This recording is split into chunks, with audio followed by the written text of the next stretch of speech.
সবাইকে সালাম জানাচ্ছি। আমরা প্রতিনিয়ত কিছু আমল আমাদের সমাজে করে থাকে, তা ফজিলতের আশায়, গুনাহ মাফের আশায়। যেমন প্রত্যেক ফরজ নামাজের পরে 33 বার সুবহানাল্লাহ করে থাকে। আমি বলবো 33 বার সুবহানাল্লাহ বলার চেয়েও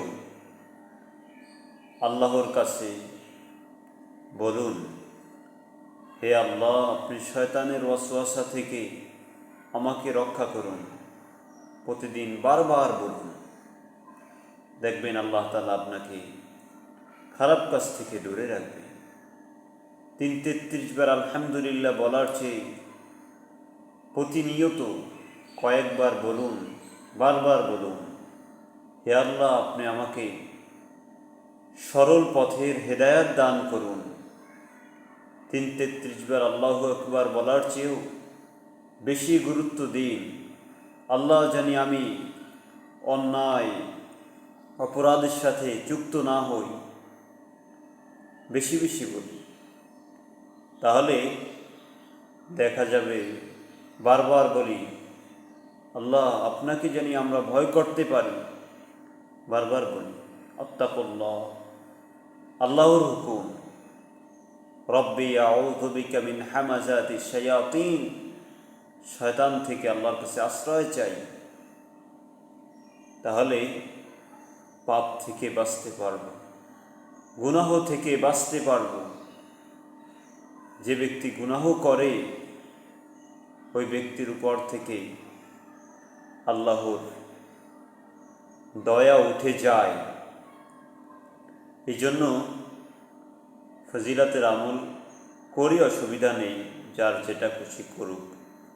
কিন্তু কথা হলো, যে জিনিসকে যেভাবে গুরুত্ব দেওয়া উচিত আমরা সেটা না দিয়ে আমরা পাপের কাজের সাথে নিজেদেরকে জড়িয়ে নিয়েছি।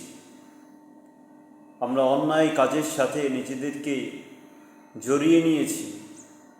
এখন নৈতিকতার কথা সমাজে মানুষ শুনতে নারাজ, অধিকাংশ মানুষই। কারণ আমরা অনৈতিকতার ভিতরে ডুবে রয়েছি, আমরা খারাপ কাজের ভিতরে নিমজ্জিত। কাউকে যদি বলা হয় মিথ্যা কথা বলা আল্লাহর নির্দেশ, না বলা আল্লাহর হুকুম, যে ব্যক্তি মিথ্যা বলে আল্লাহ তাআলা তার উপরে লানত করেন, অভিশাপ করেন। এটা আমরা শুনতে নারাজ। অন্যায়ভাবে মানুষের সম্পদ দখল করা আগুন খাওয়ার মতো, এটা আমরা শুনতে নারাজ। মানুষকে হেয় প্রতিপন্ন করা কোরআনে নিষেধ করেছে। মানুষের প্রতি ওয়াতাওয়াসাউ বিল মারহামা, দয়া করার উপদেশ দিতে আল্লাহ তাআলা বলেছেন। কিন্তু আমরা এগুলো করতে পারতেছি কি?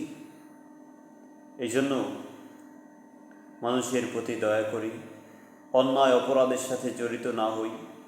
আল্লাহর কাছে বারবার বলি, আল্লাহ সরল পথের হেদায়াত দান করুন। আল্লাহ শয়তানের ওয়াসওয়াসা থেকে বেঁচে থাকার তৌফিক দান করুন। আল্লাহ তোমার দয়া বিস্তার করো। সালাম জানিয়ে শেষ করছি।